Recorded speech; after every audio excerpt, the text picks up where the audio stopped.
भारत के पड़ोसी देश नेपाल के लिए कल का दिन बड़ा दिन रहा। 72 साल के केपी शर्मा ओली ने चौथी बार प्रधानमंत्री पद की शपथ ली है। नेपाल की कम्युनिस्ट पार्टी के नेता ओली ने शुक्रवार को प्रचंड सरकार से समर्थन वापस ले लिया था, जिसके बाद सरकार गिर गई थी और ओली नया गठबंधन बनाकर खुद प्रधानमंत्री बन गए हैं। हालांकि ओली के सामने भी एक बड़ी चुनौती है। क्या है वो चुनौती, आपको दिखाते हैं। राजधानी काठमांडू में हुए शपथ ग्रहण समारोह में नेपाल के राष्ट्रपति रामचंद्र पौडेल ने ओली को शपथ दिलाई। ओली के साथ 2 डिप्टी पीएम और 19 मंत्रियों ने भी शपथ ली। गठबंधन की इस सरकार में बहुत जल्द कैबिनेट विस्तार होगा, लेकिन ओली के सामने 30 दिन के अंदर बहुमत साबित करने का चैलेंज है। और इससे भी बड़ा चैलेंज है चीन भारत के बीच शांति और तनाव रहित स्टैंड लेने का।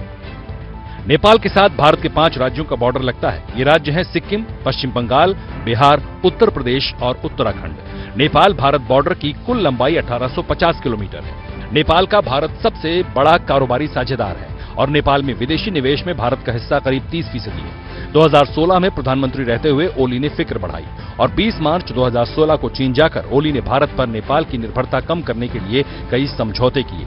ओली ने चीन के करीब जाकर नेपाल के लिए मुश्किलें खड़ी की हैं। चीन की मंशा भी श्रीलंका और पाकिस्तान की तरह नेपाल में घुसने की है, लेकिन इसमें भूगोल की एक बाधा है। नेपाल और भारत के बीच 27 बॉर्डर पॉइंट्स हैं, जबकि चीन और नेपाल के बीच सिर्फ एक। भारत और चीन बीते कुछ सालों से बॉर्डर पर विवाद में है। चीन के विस्तारवाद के खिलाफ भारत की दृढ़ता ने अमेरिका का समर्थन भी खींचा है। इसलिए नेपाल को अब सोच समझकर चीन से रिश्ते बढ़ाने होंगे। अपने पिछले कार्यकाल के दौरान श्री केपी शर्मा ओली ने चाइना से नजदीकियां बढ़ाने की कोशिश की थी और भारत के संदर्भ में कई ऐसे विवादित कदम उठाए थे, जिसकी की वजह से उनका जो पिछला कार्यकाल भारत के लिए एक चिंता का विषय रहा। तो ऐसे में आशा की जानी चाहिए कि वो अपनी पिछली गलतियों से सबक लेते हुए चाइना के संदर्भ में विशेष सतर्कता बरतेंगे और भारत के संदर्भ में वो ऐसी नीतियां अपनाएंगे जिससे कि ये जो दोनों पड़ोसी राष्ट्रों के जो संबंध हैं वो और अधिक प्रगाढ़ हों। 2 बार किडनी ट्रांसप्लांट होने के बाद ओली जिस तरह एक्टिव है, उसके लिए विपक्षी अक्सर उन पर सत्ता का लोभी होने का आरोप लगाते हैं। इस बार ओली ने दहल के साथ अलायंस तोड़कर शेर बहादुर देउबा की नेपाली कांग्रेस के साथ हाथ मिलाया है। इस समर्थन के बदले तय हुआ है कि दोनों बारी बारी से पीएम बनेंगे।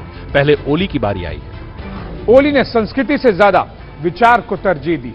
कम्युनिस्ट पार्टी की विचारधारा वाले चीन के साथ केपी शर्मा ओली ने संबंध बेहतर किए और भारत के साथ मधुर समझौतों के साथ समझौता किया। केपी शर्मा ओली के कार्यकाल में ही लिपुलेख, लिम्पियाधुरा और काला पानी के जमीन का विवाद बढ़ा था।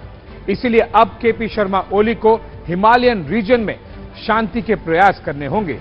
ओली को यह समझना होगा कि काठमांडू की जड़ें बीजिंग से नहीं, दिल्ली से जुड़ती हैं।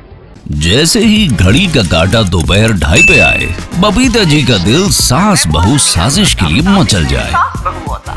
और ये है इनकी बहू, पूरे दिन ऑफिस की टेंशन हो जाए गॉन जब ये करें अपना फेवरेट शो फ्री टाइम पे ऑन। इनकी तरह आप भी देखिए अपना फेवरेट शो अपने टाइम पर और डाउनलोड कीजिए एबीपी लाइव ऐप अपने स्मार्ट टीवी पर।